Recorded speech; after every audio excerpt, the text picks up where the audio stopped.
So let's look at notifications. So what we want to add is this can be used in any scenario. I don't think one should overuse it, but there's cases that you want to show some notification. So let's say if we click start streaming, we want a pop-up that says streaming has started, and when we stop it should say stop.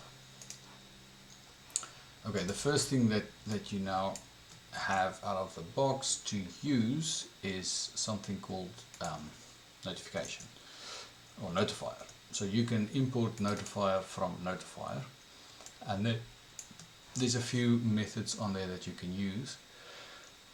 So when we stop streaming, we basically want to say if we are starting, we want to show an info message. Streaming jokes is activated, and when we cancel it, we want to say that it's been cancelled. Streaming jokes, so warning message, and probably cancelled, like that. So let's see how that looks like. Okay, so we've rebuilt. So now if I click streaming, we've got streaming jokes activated. It should disappear after a few seconds, and if I click this, then I get a warning one, streaming jokes cancelled. So you have a few options with that notifier. I've created a page called Varden here.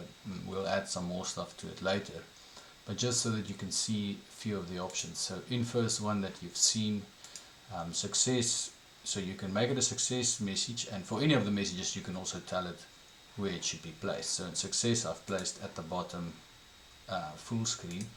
Warning I've put in there, and then error there. If you look at the code here, you'll see that by default it will be in the left corner, like you've seen that we've used. Bottom stretch was the success one, top end and top stretch. And actually if you go here to their notification documentation, you'll see all the options where you can put it. So a fairly useful little library that you can use.